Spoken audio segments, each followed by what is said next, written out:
तो hello guys, welcome to career mentors.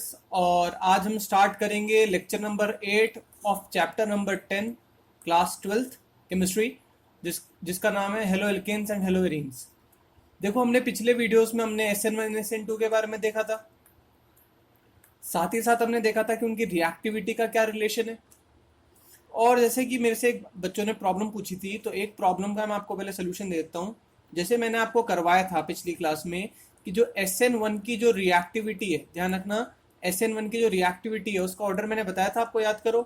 SN1 की reactivity का ऑर्डर बताया था मैंने 3 डिग्री, 2 डिग्री, 1 डिग्री। याद करेंगे अगर आप, ठीक है। और मैंने एक स्टेटमेंट लिखवाया था कि reactivity towards SN1 reaction, reactivity towards SN1 reaction is directly proportional to stability of carbocation। Stability of carbocation, ये मैंने कल एक स्टेटमेंट लिखवाया था प्रीवियस वीडियो में। अब बच्चे ने क्वेश्चन ये पूछा कि सर आपने तो बता रखा है कि रिएक्टिविटी और स्टेबिलिटी का इन्वर्स रिलेशन होता है। मैंने क्लास 11th में आपको बता रखा है कि अगर कोई भी मॉलिक्यूल ज़्यादा रिएक्टिव होगा तो वो लेस स्टेबल है, वेरस कोई भी मॉलिक्यूल अगर लेस रिएक्टिव होगा मतलब वो ज़्यादा स्टेबल है, और कोई भी मॉलिक्यूल अगर हाईली रिएक्टिव होगा तो मतलब वो लेस स्टेबल है। ये मैं आपको लिखवा चुका था क्लास 11th में।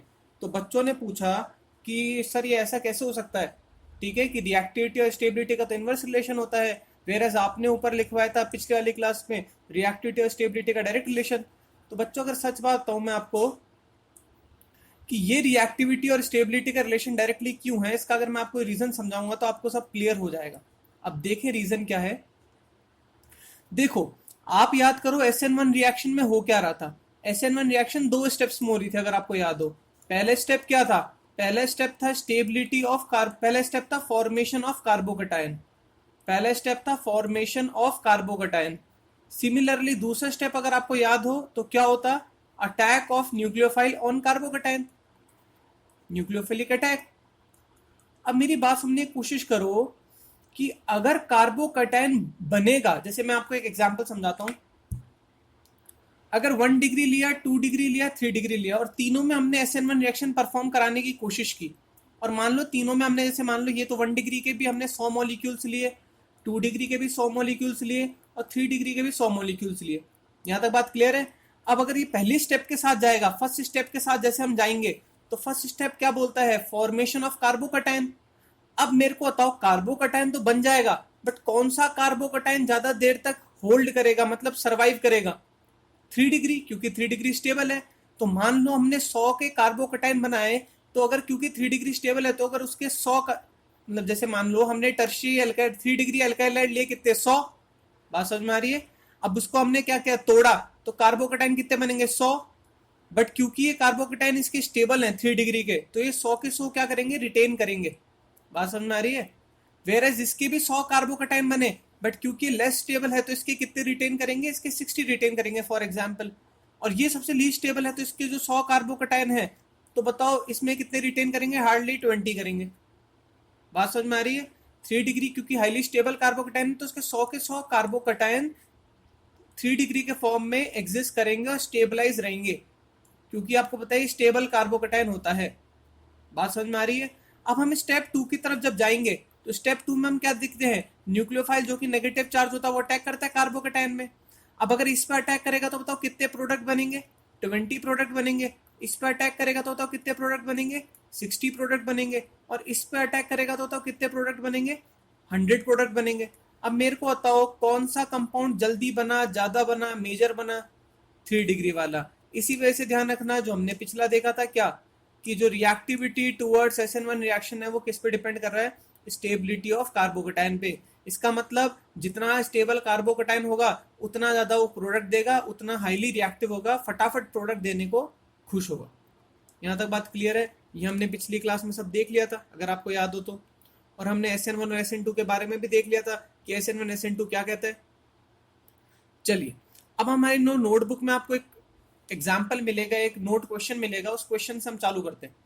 तो अगर आपने नोट्स डाउनलोड कर लिए होंगे तो वहां पे एक क्वेश्चन है कि जो बेंजाइलिक हेलाइड है, बेंजाइलिक हेलाइड, और जो एलाइलिक हेलाइड है, ये दो मैं बता चुका हूँ आपको प्रीवियस वीडियो में क्या होते हैं।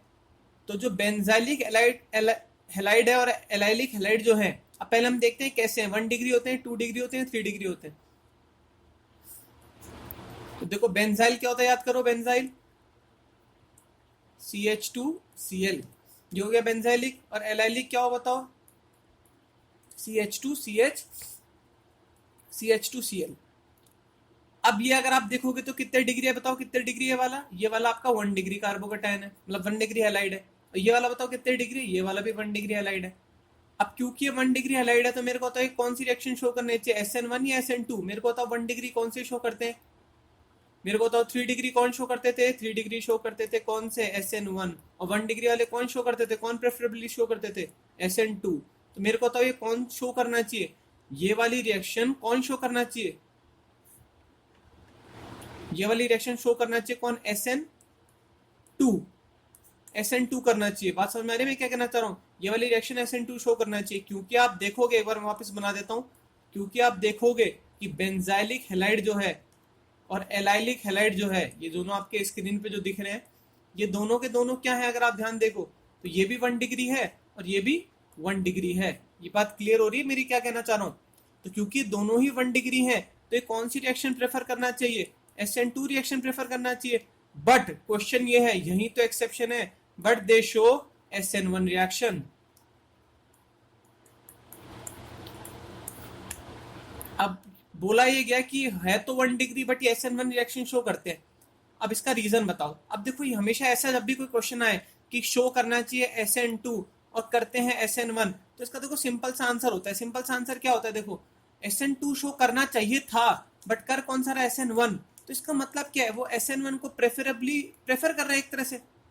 और SN1 को प्रेफर करेगा तो कितने स्टेप से जाएगा, 1 से या 2 से बताओ, 2 से। और पहला स्टेप क्या होता था SN1 में बताओ, पहला स्टेप क्या होता था, फॉर्मेशन ऑफ कार्बोकटायन।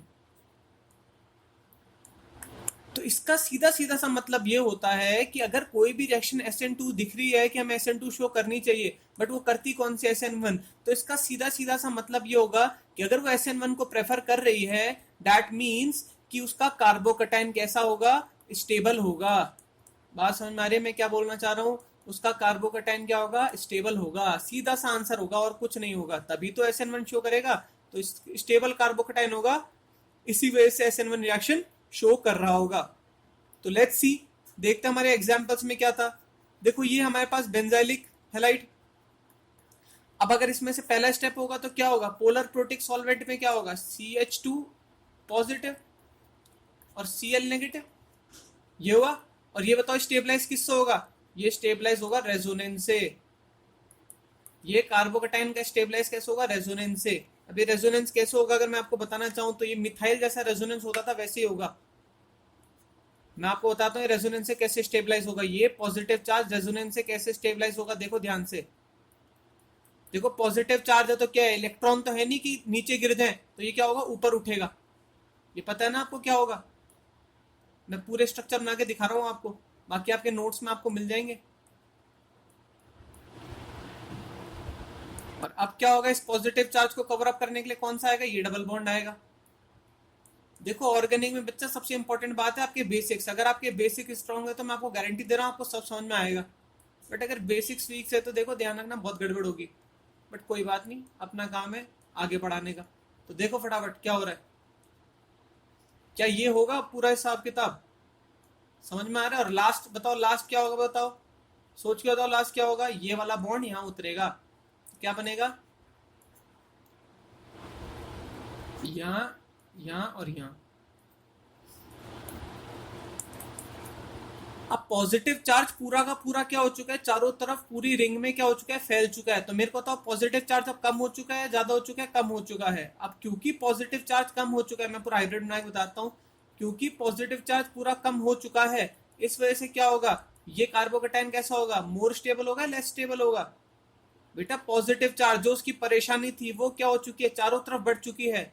आपकी जो दिमाग में परेशानियां चलती हैं, अगर वो चारों तरफ क्या हो जाए, बट जाए, तो मेरे को बताओ फाइनली क्या होगा, पॉजिटिव चार्ज कम हो रहा है तो मॉलिक्यूल क्या हो जाएगा, मोर स्टेबलाइज हो जाएगा। तो क्योंकि ये मोर स्टेबलाइज हो पा रहा है, इस वजह से क्या होगा, ये आपका SN1 रिएक्शन शो करेगा, ऑल्दो ये प्राइमरी या फिर 1 डिग्री अल्काइल हैलाइड है। बात समझ में आ रही है? सेम आप अलाइलिक का एग्जाम्पल देखोगे, उसमें भी ये होगा, वहां पे भी रेजोनेंस शो करेगा। ठीक है, तो ये एग्जाम्पल आई होप आपको समझ में आ गया होगा। ठीक है, तो चलें आगे फिर। चलिए,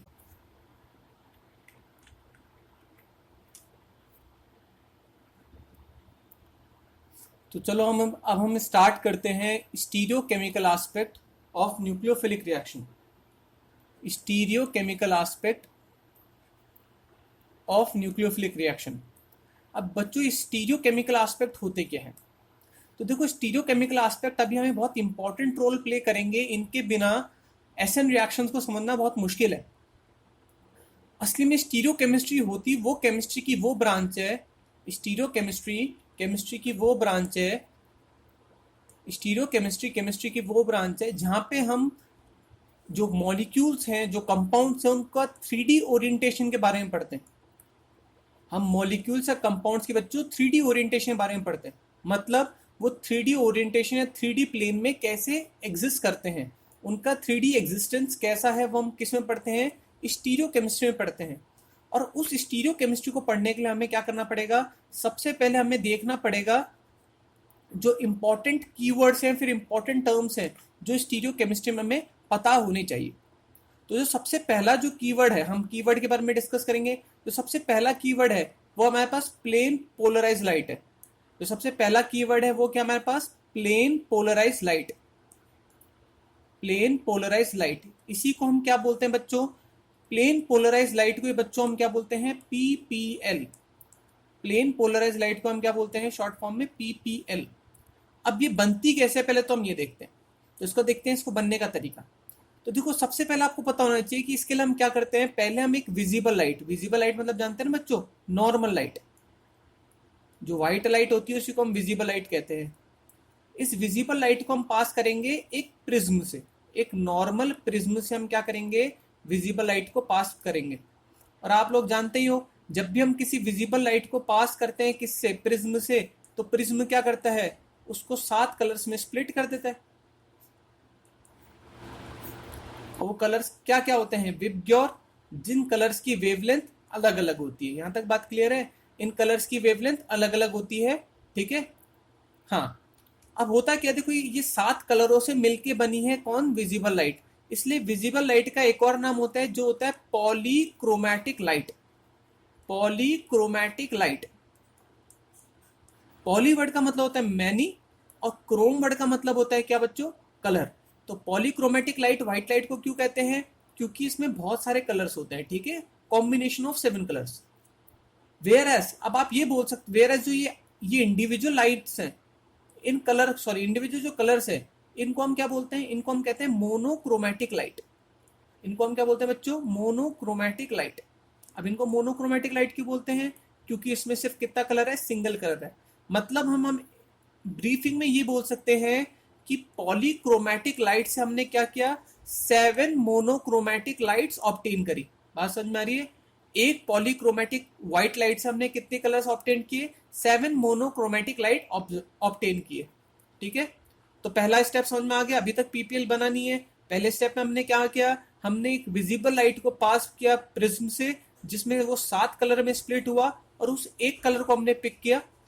अब हम क्या करेंगे इसके बाद देखते हैं। हम एक कलर को पिक करेंगे। जैसे मान लो इसमें से मैंने किस कलर को पिक किया? मैंने रेड कलर को पिक किया। हमने क्या किया बच्चों? मैंने मान लो रेड कलर को पिक किया। अब ये पिक कैसे करूंगा? आसानी से पिक कर सकता हूँ, सबकी वेवलेंथ अलग अलग है। तो मैंने रेड कलर को पिक किया। ठीक है, अब आपको एक बात पता होनी चाहिए कि ये भी एक टाइप की लाइट है, और लाइट का आपको पता है पार्टिकल नेचर भी होता है। ठीक है, अब इसके जो लाइट के पार्टिकल्स होते हैं वो वाइब्रेट कर रहे होते हैं सारी डायरेक्शंस में। क्या बोला मैंने? जो लाइट के पार्टिकल्स हैं वो वाइब्रेट कर रहे होते हैं किस डायरेक्शंस में? ऑल डायरेक्शंस में। बहुत सारी डायरेक्शंस में पार्टिकल वाइब्रेट कर रहे होते हैं। अब अगर हमें PPL बनाना है तो हमें सिर्फ एक डायरेक्शन के वाइब्रेशंस को क्या करना पड़ेगा? अलाउ करना पड़ेगा। एक डायरेक्शन के वाइब्रेशंस को क्या करना पड़ेगा? अलाउ करना पड़ेगा। तो जो हमारे पास मोनोक्रोमेटिक लाइट आई है, ध्यान रखना, जिसके पार्टिकल्स क्या है? चारों डायरेक्शन में क्या कर रहे हैं बच्चों? वाइब्रेट कर रहे हैं। ठीक है, इसको हमें क्या करना पड़ेगा बच्चों? इसको हमें पास करना पड़ेगा एक प्रिज्म से। हम इस लाइट को पास करेंगे किससे? प्रिज्म से। ये नॉर्मल प्रिज्म नहीं होगा, इस प्रिज्म को हम बोलेंगे निकोल प्रिज्म। क्या बोलेंगे बच्चों? Nicol prism. ठीक है, ये नॉर्मल प्रिज्म होता है, बट उसमें हम क्या ऐड कर देते हैं? कैल्शियम कार्बोनेट, इसको हम बोलते हैं कैल्साइट। तो निकोल प्रिज्म क्या होता है? उसमें कैल्साइट ऑल्सो उसमें होता है। किसमें? नॉर्मल प्रिज्म में अगर आप कैल्साइट मिक्स कर दो तो क्या बन जाता है? Nicol prism. जैसे ही हम एक मोनोक्रोमेटिक लाइट, ये तो एक मोनोक्रोमेटिक लाइट है ना, अभी बताया था मैंने। जैसे ही हम क्या करेंगे बच्चों? एक मोनोक्रोमेटिक लाइट को पास करेंगे किसमें से? निकोल प्रिज्म से। तो ये जो अभी जो सारी डायरेक्शन में वाइब्रेट कर रहे थे, वो सारी डायरेक्शन में वाइब्रेट करना बंद कर देंगे। अब वो सिर्फ क्या होंगे? पार्टिकल्स एक ही डायरेक्शन में वाइब्रेट करने वाले रहेंगे। बाकी पार्टिकल्स को क्या कर देंगे? फिल्टर आउट कर लेगा कौन? Nicol prism. और जो लाइट ऑप्टेन होगी बच्चों, इसी लाइट को हम बोलेंगे PPL, plane polarise light. Plane polarise light. बात समझ में आई क्या बोला मैंने? क्योंकि हमने क्या कर दिया, इसका एक प्लेन, जैसे 3 एक्सिस होते हैं, x axis, y axis, z axis, हमने एक प्लेन की लाइट को क्या कर दिया? उसको हमने पोलराइज करके अलग निकाल लिया, इसलिए हम इसको क्या कहते हैं? Plane polarise light. तो प्लेन पोलराइज लाइट की डेफिनेशन देखो क्या होगी? पीपीएल की डेफिनेशन क्या होगी? PPL is such monochromatic light. PPL वो मोनोक्रोमेटिक लाइट होती है बच्चों, पीपीएल वो मोनोक्रोमेटिक लाइट होती है whose particles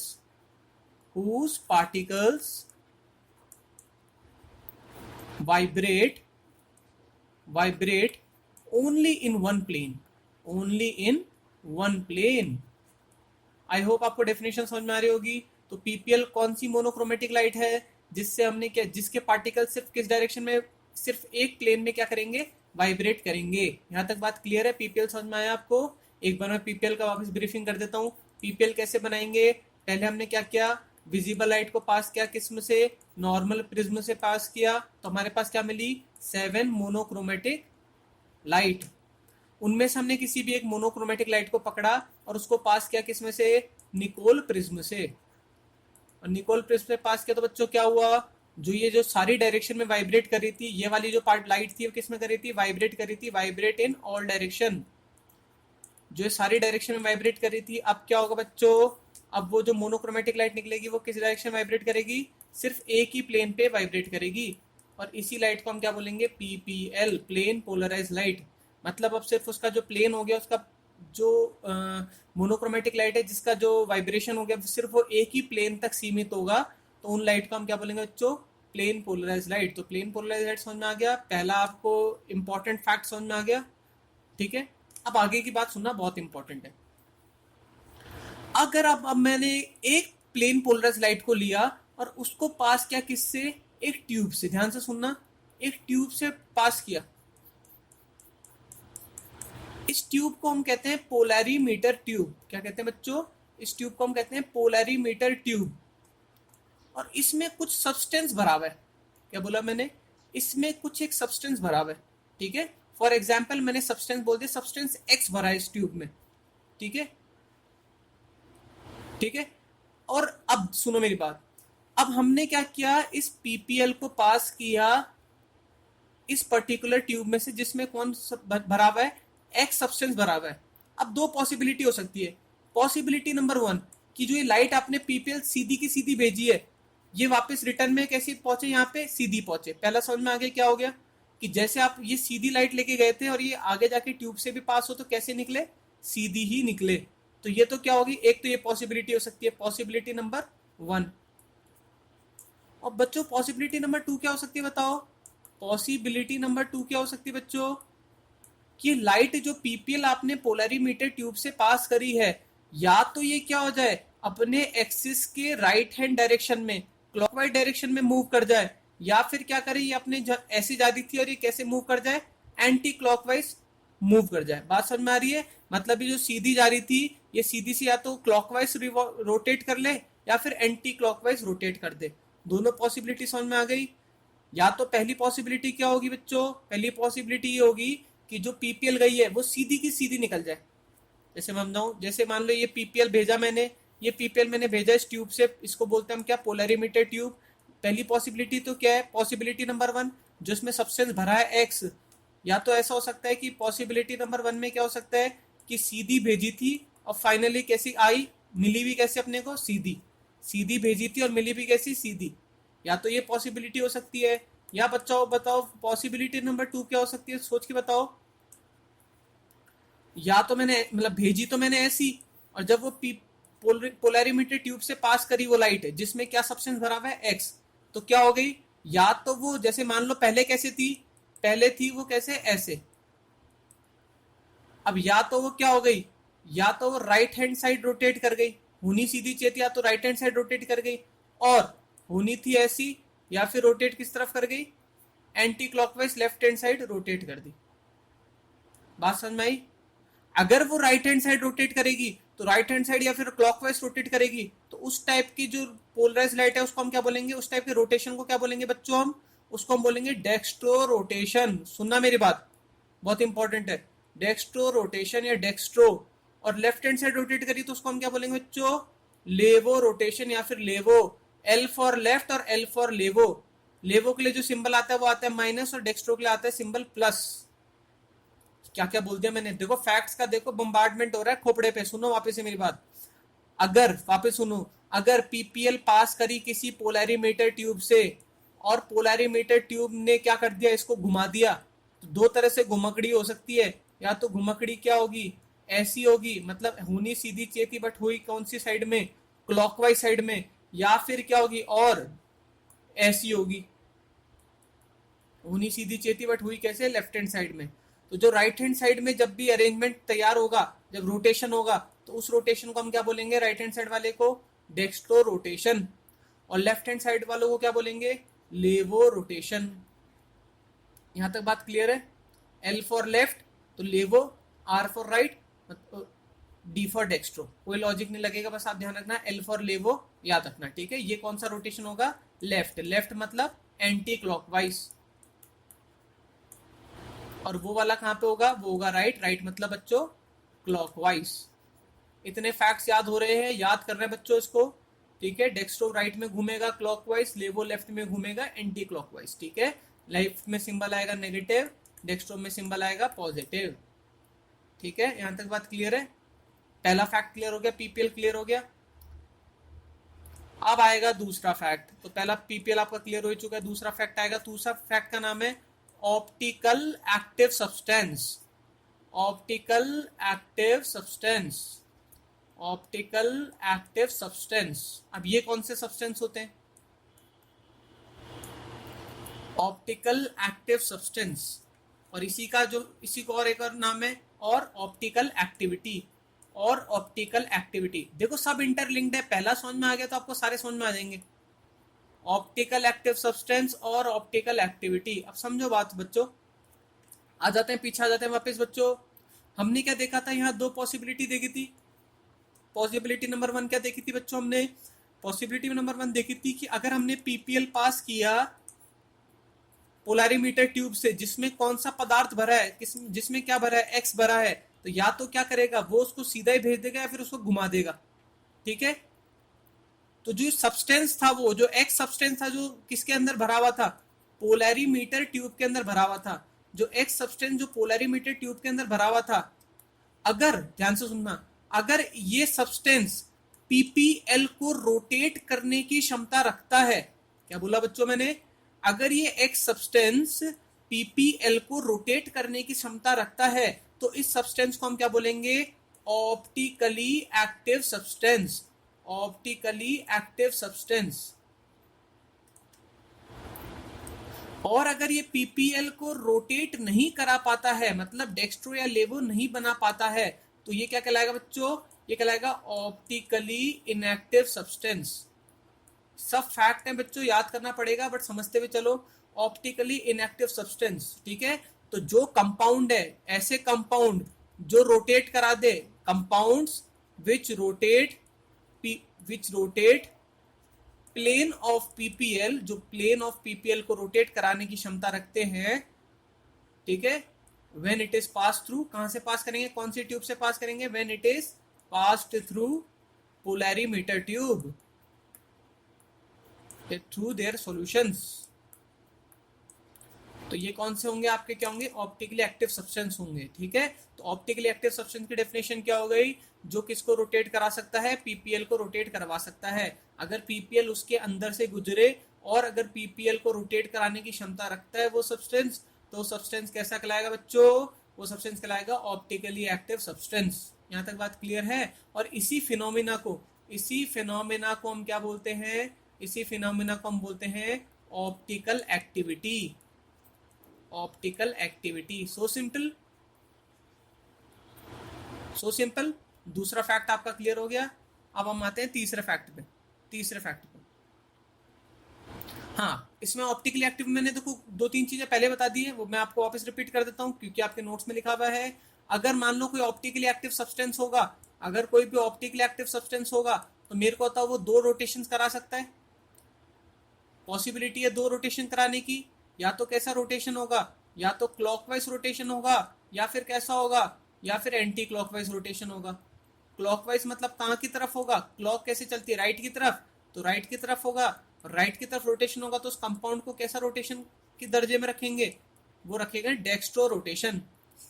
और एंटी क्लॉकवाइज मतलब कहाँ रोटेशन होगा, लेफ्ट में रोटेशन होगा, तो वो किस में आएगा बच्चों, L for left, L for लेवो रोटेशन। ठीक है, ये तो मैं आपको बता ही चुका हूं। ठीक है, ठीक है, और ध्यान से सुनना, अब यही है काम की बात, यही ऑप्टिकल आइसोमेरिज्म कहलाता है। तो ऑप्टिकल आइसोमेरिज्म क्या होता है, ध्यान से सुन लो, यही सुन लो हाथों हाथ। ऑप्टिकल आइसोमेरिज्म यही कहलाता है, एक ही कंपाउंड के डेक्स्ट्रो और लेवो स्ट्रक्चर को क्या बोलते हैं, ऑप्टिकल आइसोमर्स। देखो आइसोमर्स आप जानते हो क्या होता है, same formula but different structure.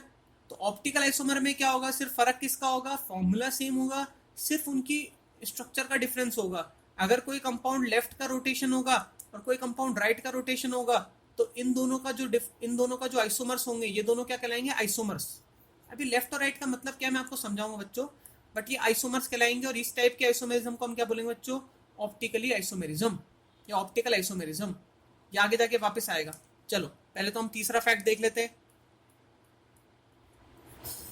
तीसरा फैक्ट है हमारे पास कायरलिटी या कायरल मॉलिक्यूल। कायरलिटी या फिर कायरल मॉलिक्यूल, कायरलिटी या फिर कायरल मॉलिक्यूल। अभी कायरल क्या होता है, आप लोग इसको चिराल भी बोल सकते हो मजाक के लिए, कायरलिटी या फिर कायरल मॉलिक्यूल। ठीक है, अब ये सिंपल सी चीज है। देखो कायरलिटी का सिंपल सा अगर मैं मतलब बताऊं सीधी सीधी सी शब्दों में, तो ये होता है एसिमेट्री। एसिमेट्री मतलब कुछ भी चीज में सिमेट्रिसिटी नहीं होनी चाहिए, एसिमेट्रिक नेचर का होना चाहिए। मतलब कुछ भी सिमेट्री नहीं होनी चाहिए, एसिमेट्रिक नेचर का होना चाहिए, वो क्या कहलाता है आपका, कायरलिटी। यहां तक बात क्लियर है। जैसे कि मैं बताता हूँ, एग्जाम्पल बताता हूँ मैं कायरल और ए कायरल के। हमारे पास 2 एग्जाम्पल है, एक है कायरल और एक है ए कायरल। कायरल मतलब क्या होगा, एसिमेट्रिक। कायरल मतलब क्या होगा, एसिमेट्रिक मतलब उनमें कोई भी सिमेट्रिसिटी ना हो। सिमेट्रिसिटी मतलब क्या हो, उनकी, ध्यान से सुनना मैं क्या बोलना चाह रहा हूं, उनकी मिरर इमेज, उनकी मिरर इमेज सुपर इम्पोज ना हो पाए, सुपर इम्पोज ना हो पाए, तो वो क्या कहलाएंगे, कायरल। अब जो समझाता हूं, देखो जैसे मान लो अल्फाबेट देखो ए अल्फाबेट देखो, अब आप इसकी मिरर इमेज बनाओ, तो कैसे बनेगा मिरर इमेज ए की, कुछ इस प्रकार से बनेगी। क्या दोनों में कुछ फर्क है, नहीं है। अगर मैं इस ए के ऊपर रखूं तो क्या छुप जाएगा, छुप जाएगा। तो मतलब डिफरेंसेस नहीं है, तो ये क्या कहलाएगा, ए कायरल। वेरस अल्फाबेट बी को देखो, बी की मिरर इमेज बनाओगे तो क्या बनेगी बताओ। अब क्या ये एक दूसरे के ऊपर ओवरलैप कर सकते हैं, सुपर इम्पोज हो पा सकते हैं, जी नहीं। तो ये किसका एग्जाम्पल होगा, कायरल का। तो तीसरा टर्म का मतलब समझ में आ गया, कायरल। तो कायरल वर्ड का मतलब क्या होता है, कायरल वर्ड का मतलब होता है ऐसे ऑब्जेक्ट्स जिनकी मिरर इमेज क्या हो, सुपर इम्पोज ना हो पाए। ठीक है, जिनकी मिरर इमेज क्या हो, सुपर इम्पोज ना हो पाए। अब जैसे फॉर एग्जाम्पल अल्फाबेट ओ, मेरे को तो अल्फाबेट ओ क्या होगा, दिमाग में सोचो, क्या वो कायरल होगा या ए कायरल होगा। अल्फाबेट ओ होगा क्या आपके पास, ए कायरल, क्योंकि उसकी मिरर इमेज क्या होगी, दोनों सुपर इम्पोज हो सकती हैं। मेरे को तो अल्फाबेट एक्स क्या होगा, अल्फाबेट एक्स, वो भी ए कायरल होगा, क्योंकि अल्फाबेट एक्स की भी मिरर इमेज क्या हो सकती है, सुपर इम्पोज हो सकती है। मेरे को तो बच्चों अल्फाबेट वाई क्या होगा, वो कायरल होगा, क्योंकि वाई की जो मिरर इमेज होगी वो क्या होगी, सुपर इम्पोज नहीं हो सकती। सुपर इम्पोज का मतलब एक के ऊपर एक छुप नहीं सकती। यहां तक बात क्लियर हो गई, तीसरा फैक्ट क्लियर हो गया आपको। अब हम आते हैं चौथे फैक्ट पे, कायरल कार्बन। अब कायरलिटी हमने इन जनरल सेंस तो देख ली क्या होती है, जो जो क्या हो आपके पास एसिमेट्रिक हो, बट केमिस्ट्री के सेंस में कायरल क्या होता है, केमिस्ट्री के सेंस में कायरल कार्बन क्या होता है। देखो ध्यान से सुनना, कायरल कार्बन वो sp3 कार्बन होता है, ध्यान से सुनना, क्या बोला मैंने, कायरल कार्बन वो sp3 कार्बन होता है। sp3 मतलब कौन से बॉन्ड बनाएगा बच्चों, सिंगल बॉन्ड बनाएगा। सिंगल बॉन्ड मतलब आपके पास कार्बन के चारों बॉन्ड कैसे होने चाहिए, सिंगल होने चाहिए। तो कायरल कार्बन वो sp3 कार्बन होता है, मतलब वो सिंगल बॉन्डेड कार्बन होता है जिसकी चारों वैलेंसी डिफरेंट हो। क्या बोला मैंने, जिसकी चारों वैलेंसी डिफरेंट हो। चारों वैलेंसी डिफरेंट हो मतलब क्या है, जैसे मान लो ये कार्बन है, ठीक है, इस कार्बन के यहाँ पे लगा है क्लोरीन, यहाँ लगा है ब्रोमीन, यहाँ लगा है हाइड्रोजन, और यहाँ लगा है CH3। अब आप देखो ये सेंटर वाला जो कार्बन है, इसके चारों जगह अलग अलग चीजें लगी हैं, तो ये कैसा कार्बन कहलाएगा, सेंटर वाला कहलाएगा कायरल कार्बन। बात समझ में आ रही है। तो कायरल कार्बन वो कार्बन होगा जिसकी चारों वैलेंसी डिफरेंट हो। और कायरल कार्बन को डिफ्रेंशिएट करने के लिए हम क्या करेंगे, स्टार का यूज करेंगे। तो हम इस कार्बन के ऊपर क्या लगा देंगे, स्टार, तारा, ठीक है। तो हम स्टार का यूज करेंगे टू रिप्रेजेंट कायरल कार्बन। तो कायरल कार्बन क्या हुआ बच्चों, कायरल कार्बन क्या हुआ, कायरल कार्बन वो कार्बन होगा जिसकी चारों वैलेंसी क्या होगी, जिसकी चारों वैलेंसी डिफरेंट होगी। यहाँ तक बात क्लियर है, यहाँ तक बात क्लियर है, कायरल कार्बन क्या होगा, जिसकी चारों वैलेंसी डिफरेंट होगी। ठीक है, अब हम एक बार फटाफट देख लेते हैं हमने अब तक क्या क्या पढ़ा। चलो एक और फैक्ट देख लेते हैं पहले बीच में, यही देख लेते हैं फिफ्थ फैक्ट। अब फिफ्थ फैक्ट वापस देख लो, फिफ्थ फैक्ट है, ध्यान रखना लास्ट फैक्ट है जो हमारे पास है इस पर्टिकुलर स्टीरियोकेमिस्ट्री का, वो है रेसिमाइजेशन। या फिर हम इसको बोलेंगे रेसिमिक मिक्सचर। इसी के साथ क्या है, रेसिमिक मिक्सचर, इंपॉर्टेंट टर्म है, ध्यान रखना, बोर्ड में आ रखी है, रेसिमिक मिक्सचर। अब देखो आपने देखा था अगर कोई भी सब्सटेंस, ध्यान से सुनना मेरी बात, ऑप्टिकली एक्टिव सब्सटेंस होगा तो क्या होगा, रोटेशन पॉसिबल है, आइदर डेक्स्ट्रो रोटेशन और लेवो रोटेशन, दोनों ही रोटेशन पॉसिबल है। मेरे को बताओ क्या बोला मैंने, कि अगर पीपीएल को पास करेंगे हम किसी पोलैरिमीटर ट्यूब से और इसमें मान लो कोई ऑप्टिकली एक्टिव सब्सटेंस भरा है, इसमें कोई ऑप्टिकली एक्टिव सब्सटेंस भरा है, तो आप जानते हो क्या होगा, रोटेशन पॉसिबल है, आइदर डेक्स्ट्रो रोटेशन और लेवो रोटेशन। बात समझ में आ रही है मैं क्या कहना चाह रहा हूं।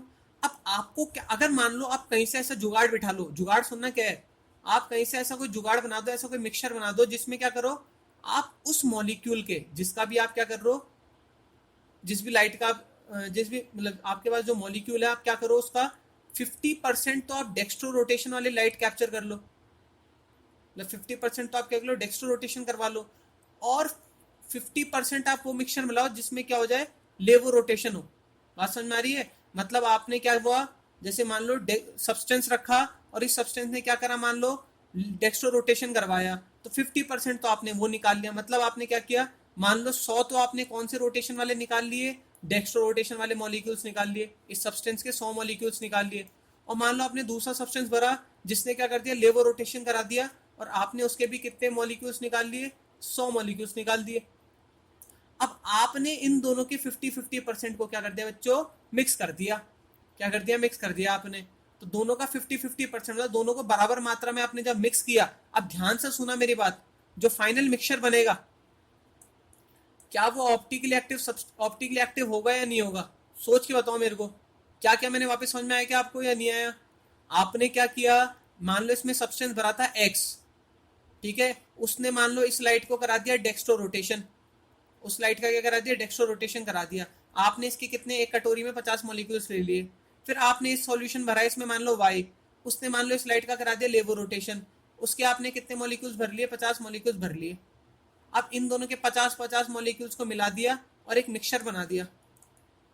अब जो एक्स और वाई का जो मिक्सचर है उसको वापस एक नई ट्यूब में डालोगे और आप पीपीएल को पास करोगे इसमें से, तो मेरे को बताओ क्या होगा, क्या क्या रोटेशन होगा क्या, जी नहीं, रोटेशन नहीं होगा। क्यों नहीं होगा, क्योंकि देखो ये 50 तो काम मूव करवा रहे हैं, ये 50 तो उसको राइट में धकेलने की कोशिश करेंगे लाइट को, और ये 50 बताओ काम मूव धकेलने की कोशिश करेंगे, ये लेफ्ट में धकेलने की कोशिश करेंगे। बात समझ में आ रही है? ये एक्स तो कहाँ धकेलने की कोशिश करेंगे, राइट में, ये वाई कहाँ धकेलने की कोशिश करेंगे, लेफ्ट में। और इसी के चक्कर में लाइट ओवरऑल क्या होगी, रोटेट ही नहीं कर पाएगी।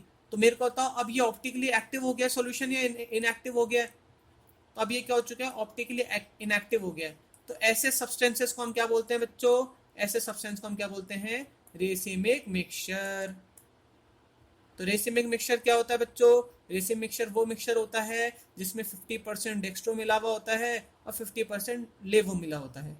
ठीक है, 50% डेक्स्ट्रो मिला रहता है और 50% लेवो मिला रहता है। बात क्लियर हुई? बात क्लियर हुई क्या मेरी?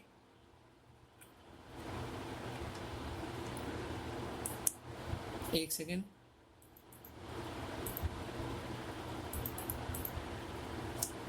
तो अब देखो एक बार वापस से मैं आपको सारे पॉइंट्स क्लियर करा देता हूँ, सारे पॉइंट्स एक बार क्विक रिवीजन करा देता हूँ आपको बच्चों। तो देखो फटाफट देखते हैं। सबसे पहले हमने कौन सी लाइट देखी थी बच्चों, देखो एक सेकेंड।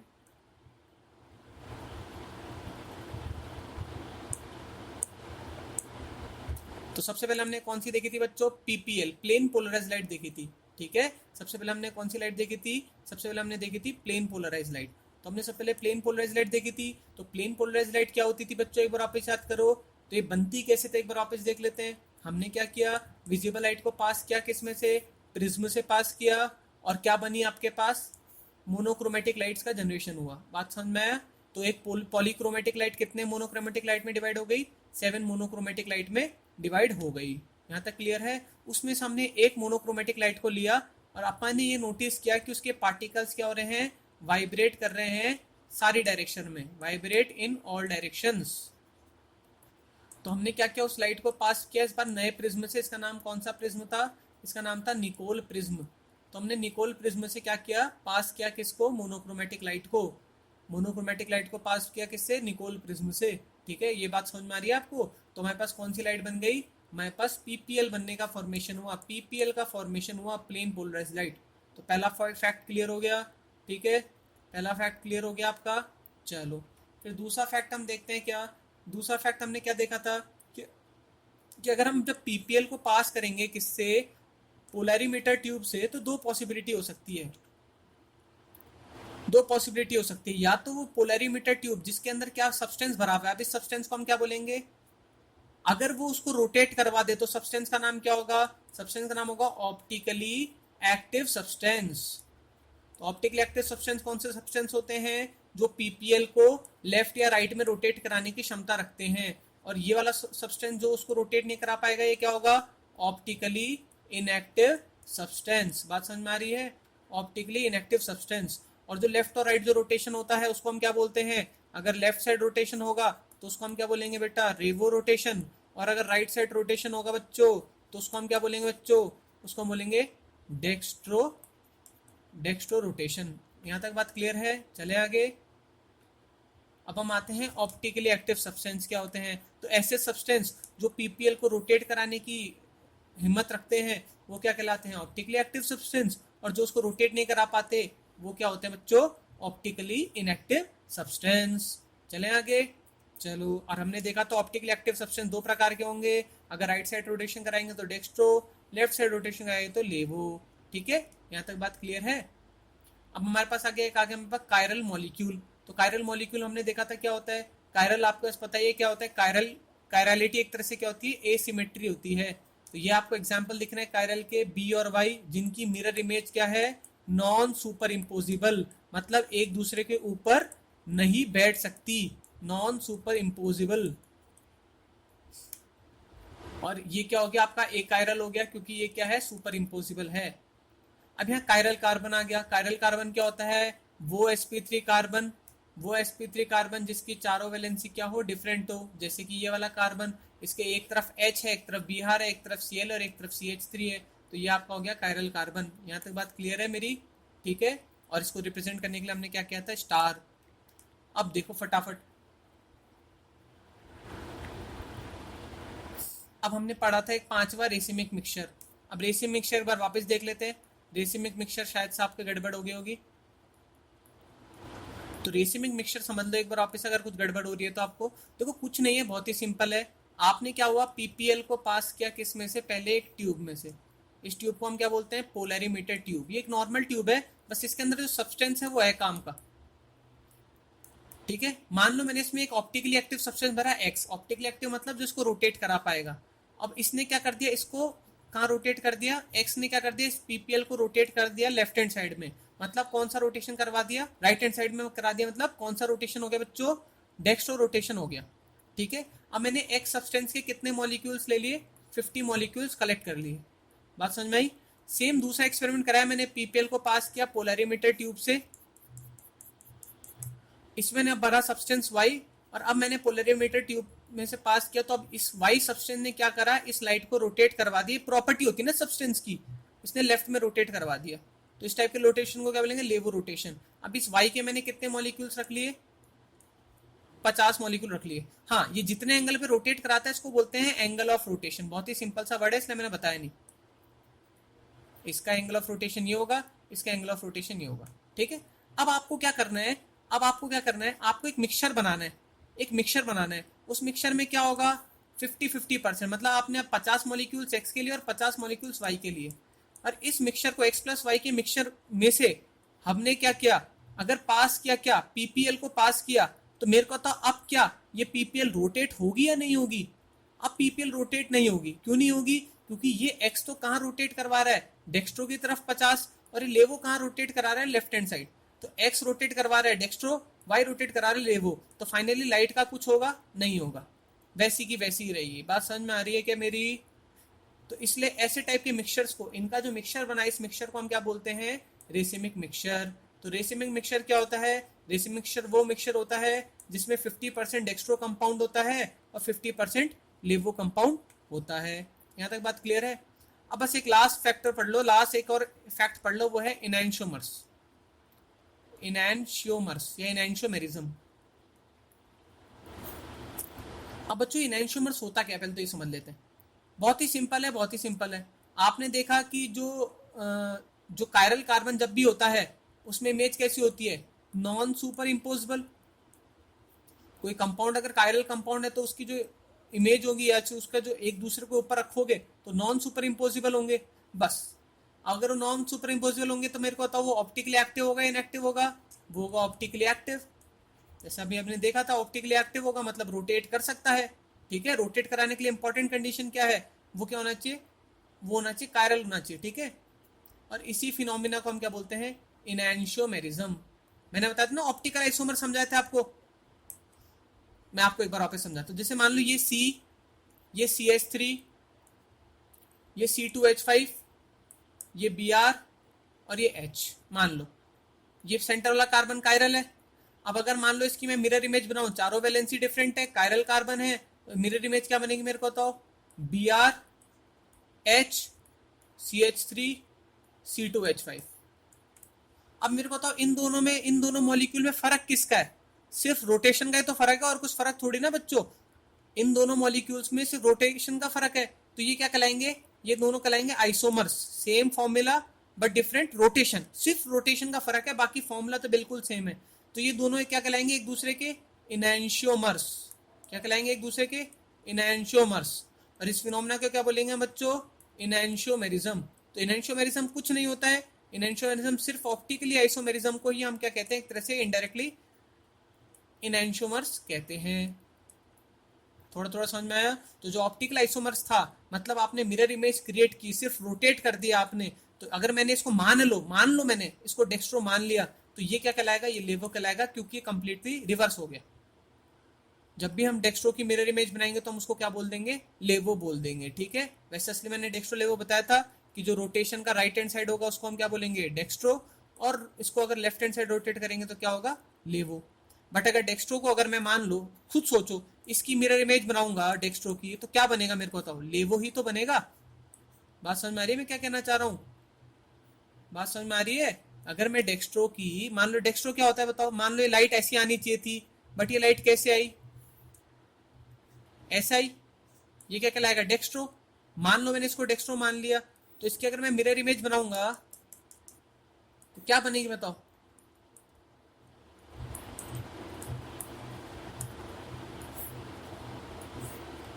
लेवो नहीं बन गई, लेफ्ट हैंड साइड रोटेट हो गया ना। तो जो डेक्स्ट्रो और लेवो होते हैं, इनकी ग्रुप को क्या बोलते हैं, ध्यान रखना, ग्रुप को, इनकी मिक्स को नहीं बोलते, मिक्स को तो हम क्या बोलते हैं, रेसिमिक। इसके ग्रुप को क्या बोलते हैं हम, इनएंशियोमेरिज्म। मतलब इनको कलेक्टिवली क्या बोलेंगे, ये दोनों एक दूसरे के इनएंशियोमर्स हैं। जैसे हम बोलते हैं ना, जैसे हम बोलते हैं ना कि एन पेंटेन और आइसोपेंटेन एक दूसरे के क्या है, आइसोमर्स हैं। वैसे हम इन दोनों को क्या बोलेंगे, जो डेक्स्ट्रो और जो लेवो हैं, वो एक दूसरे के क्या है, इनएंशियोमर्स हैं। ठीक है, चलिए आज के लिए हमने बहुत ज़्यादा देख लिया। ठीक है, अब बाकी हम देखेंगे नेक्स्ट वीडियो में। तब तक के लिए खुश रहें।